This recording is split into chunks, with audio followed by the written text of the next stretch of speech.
entrevistas. Vamos falar sobre essa entrevista do Josias, ó, a entrevista do Josias, me ajudem, do Bolsonaro. O Bolsonaro deu entrevista à revista Veja, né?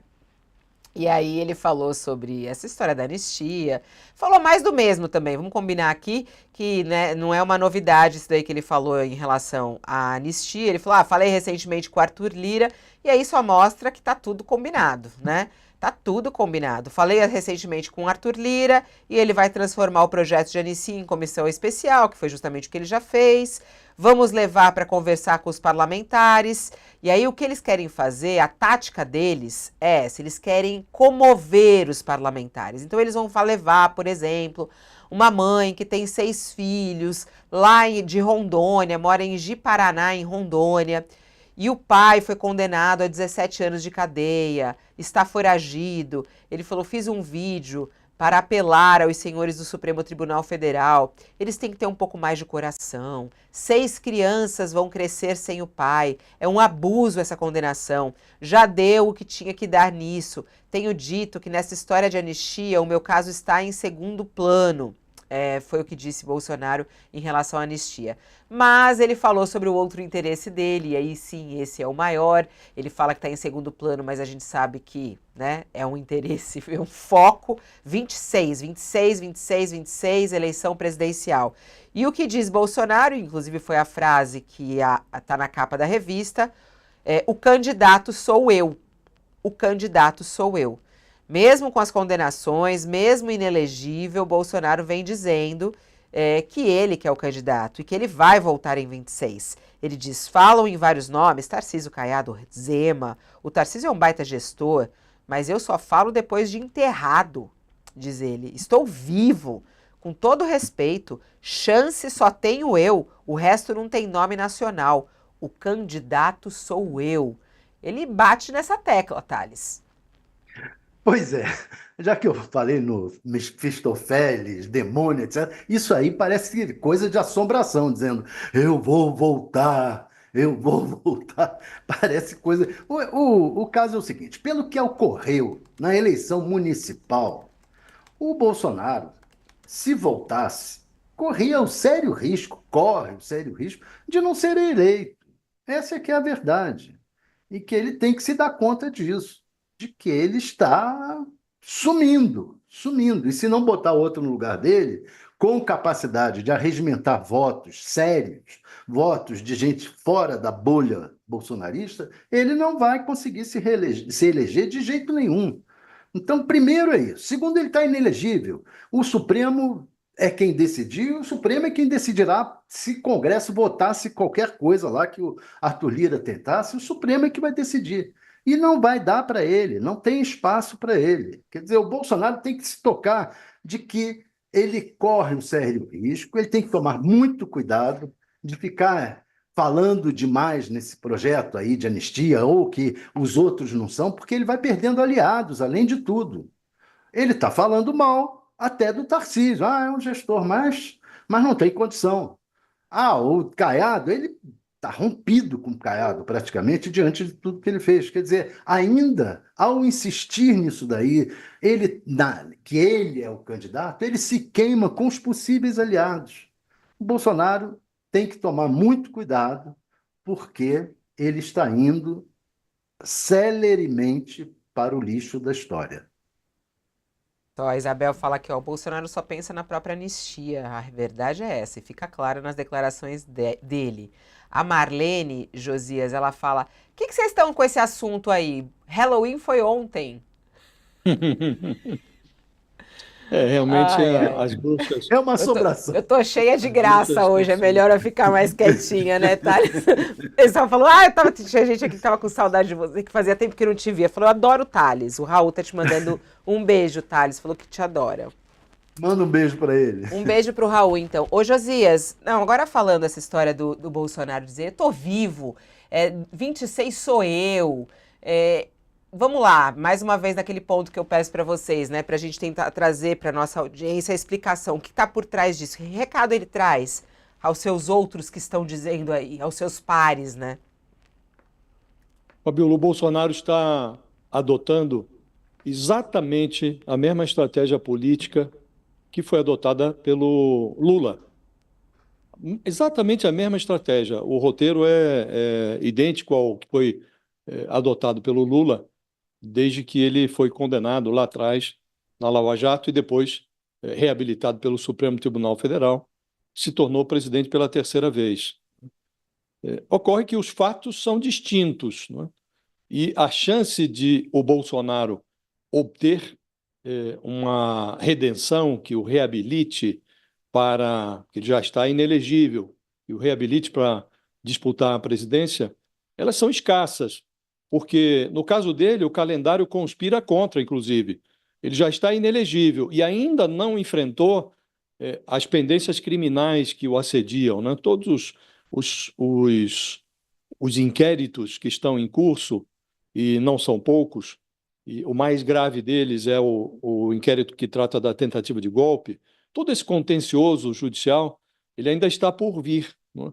E é improvável que o Bolsonaro seja julgado neste ano. Estamos próximo do Natal. Então, isso vai entrar por 2025 e a primeira condenação do Bolsonaro deve chegar do meio para o final do ano que vem.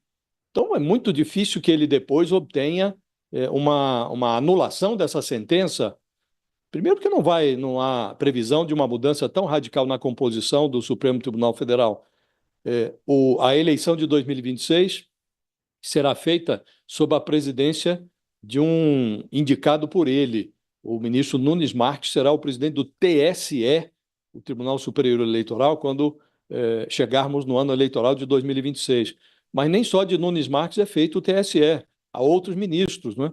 Então, a estratégia dele se assemelha à do Lula. Se assemelha à do Lula, inclusive naquilo que resultou na indicação, em 2018, do Fernando Haddad para representar o PT na disputa presidencial daquele ano, que foi vencida, aliás, pelo Bolsonaro. O Lula, não conseguindo se habilitar para participar daquela eleição, ele indicou o Fernando Haddad como candidato e atuou como cabo eleitoral e conseguiu levar o Fernando Haddad ao segundo turno daquela eleição.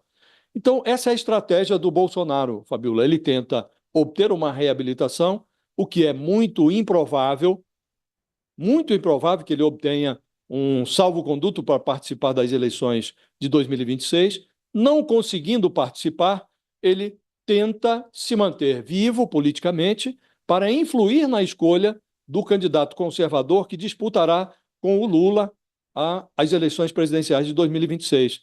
Então, ele imagina que poderá ter influência na escolha do candidato e também na campanha do candidato.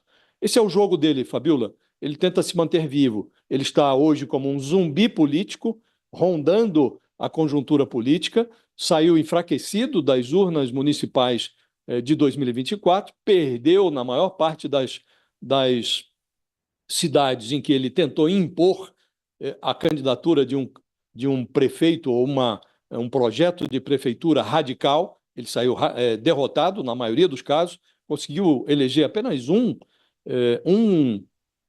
dos seus aliados radicais, lá em Cuiabá, o deputado Brunini, né? E nas outras cidades ele saiu no polo perdedor. Então, o jogo dele é tentar mimetizar, imitar a estratégia do Lula, Fabiola. Que a Eva falou que a gente é uma turma de malucos e que acha que o povo é bobo, e se alegram com o sofrimento dos outros, mas que um dia pode ser nós. Aqui diz a Eva, você fica atento aí, tá, Thales? E que tem um superchat aqui falando até assim, ó, se perguntarem se Bolsonaro reconheceria o governo Lula em troca de apoio dele para a anistia, a máscara cai. Pois foi por conta disso que teve o 8 de janeiro. O Eliseu Freitas, ele todo dia manda essa pergunta aqui, eu vou fazer então hoje para o Josias. Vai lá, Josias, ele quer saber se é possível o Bolsonaro, de repente, abraçar o governo Lula para conseguir uma anistia. Não, não é possível isso não, Fabiola. Seria conveniente. O Lula e o Bolsonaro, eles se tornaram cabos eleitorais um do outro, né? Um convém ao outro. O Lula, desde que tomou posse, ele estimula a manutenção do cenário polarizado, porque o Bolsonaro seria um adversário conveniente para o Lula em 2026, porque ele já desgastado, já foi derrotado em 2022, em 2026, desgastado, com esse adversário já bem desgastado pelo tempo e pelo discurso, permitiria ao Lula ressuscitar o fator democrático, a ameaça do retorno da ultradireita ao Palácio do Planalto. E, do mesmo modo, ao Bolsonaro interessa polarizar com o Lula, porque ele tem a possibilidade de infantilizar o discurso, apresentando Lula como uma espécie de boi da cara preta comunista, que pode invadir a noite dos patriotas para assustá-los como se fossem criancinhas que têm medo de careta, né? Então, ele pode manter esse discurso do comunismo e o Lula, a ele conferia também o adversário como Bolsonaro, porque ele ressuscitaria o fator democrático que serviu a ele para unir uma frente ampla em 2022 que ultrapassou as fronteiras do PT e dos seus aliados mais tradicionais, né? Então, nessa conjuntura, não interessa ao Bolsonaro se compor com o Lula. Ele fala, às vezes, para provocar, para soar irônico, ele diz que o próprio Lula deveria abraçar a causa da anistia, porque o presidente, em tese, tem poderes constitucionais para conceder anistia, né? E isso, evidentemente, viraria uma discussão também no Supremo, mas é óbvio que o Lula não fará isso, e é evidente que o Bolsonaro não imagina que ele possa fazer isso. Então, ele fala para provocar, mas não vislumbro, Fabiola, nenhuma hipótese de uma composição do Bolsonaro com o Lula, porque isso não interessa a nenhum dos dois. Givanilde Novaes, que é interessante, ela faz um paralelo também entre Lula e Bolsonaro, mas de outra maneira. Ela fala, Lula pedia justiça enquanto cumpria a prisão política dele. Bolsonaro pede anistia antes de ser condenado. Aí ela pergunta, algum inocente pede anistia? E ela faz esse paralelo entre os dois. Você acha possível fazer esse paralelo entre os dois? Os crimes cometidos... ou que eles foram acusados, né, são bem diferentes, né, Thales? São bem diferentes, bem diferentes. O Lula até hoje está cobrando do Moro lá a prova de que aquele triplex era dele, né? Então, já o Bolsonaro, apareceram todas as provas de participação dele, pessoalmente, no golpe. Ele se reuniu com os 3 comandantes militares, apresentou uma minuta de golpe, que ele diz que não é golpe. Ele diz que chamar estado de sítio não é golpe. Convocar estado de sítio pode ser golpe, sim. Só não é golpe quando você está numa guerra. Aí, não, para defender o país de uma guerra, vamos lá. Agora, para não permitir a posse de um presidente é golpe, não tem outra.